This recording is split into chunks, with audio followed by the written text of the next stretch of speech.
Yes. Senator. Hold on, we got to start here because she hollered at me. Oh my gosh, he probably has a better question. Well, But, you hollered.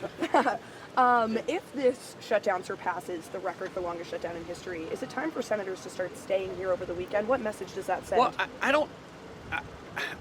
I would hate to think that we would actually get that record, but what are we going to do? We're going in circles. The Democrats have to come to their senses at some point. We're not asking them to vote for any policies that they haven't already voted for. Where there's not like there's any riders or any Republican policies that's written in this clean CR.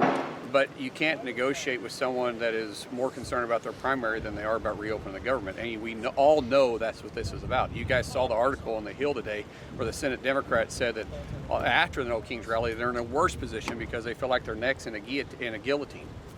Do you think an Obamacare subsidies extension could even pass the Senate for a year? Well, I think the president's made it very clear that he wants to get health care working for the American people. So just to extend the policy that the Democrats put in to expire, because they could have made it permanent if they desired to make it permanent. This was a COVID subsidy that they put in. What would you vote for? Not to extend it the way in current form, absolutely not, because the Democrats decided to make it expire. Now, if we want to actually have a bigger conversation how we can make health care affordable for people, put President Trump in. Let him start negotiating and helping us with that, because we know ACA, affordable health care, isn't working. I mean, it hasn't worked since it started. Premiums have continued to rise, and prescription drugs and in policies. So we know it's not doing what we were sold that it was supposed to do back in 2010. Senator, what do you hope to see out of this meeting tomorrow with President Trump? What would be the outcome? You know, I don't really know what the agenda is. I know the president's doing real good about reaching out and making sure that the Republicans are working all on the same page, and you know that attests to his leadership, making sure he's leading from the front, sharing his vision, making sure we're staying in line with where the White House and Congress wants to go with policies, and what happens next. I think most of the conversation is what happens next after the Democrats decide to reopen the government and get off the Schumer shutdown. Senator, there's a bill that Ron Johnson has to pay essential workers who are furloughed.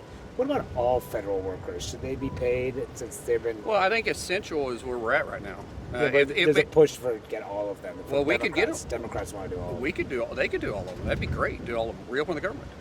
All they have to vote for is the CR. But so not a separate bill. They're asking for. If they're wanting to reopen the government and pay for all essential employees, then reopen the government and vote for the CR.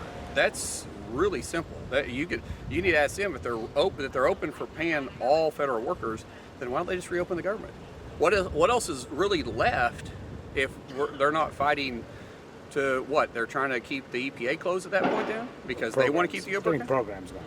What programs? I mean, running the federal government. The agencies need to be. So what is it that they're wanting to reopen then? Why don't they just reopen the government if they want to bring all federal employees back? Because then essentially all the employees are going to do what? Sit at their desk if the government isn't back open? They'll be sitting at home. They'll be furloughed but being paid apparently. Well, tell them to reopen the government. That'd be really easy. That'd be super easy. Congressman Chippewa has suggested maybe nuking the filibuster for government funding. What do you make of that suggestion? Well, Chip's not in the Senate, so maybe he could explain what he's thinking. I can't speak for Chip. Do you support nuking the filibuster? Do what? Do you support nuking the filibuster? I don't. I don't. Absolutely not.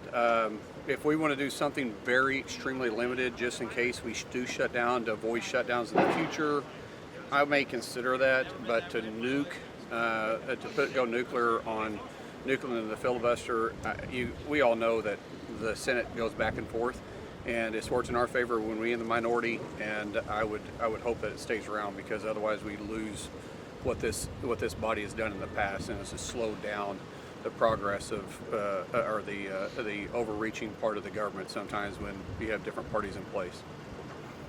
Thank you, sir. Appreciate it.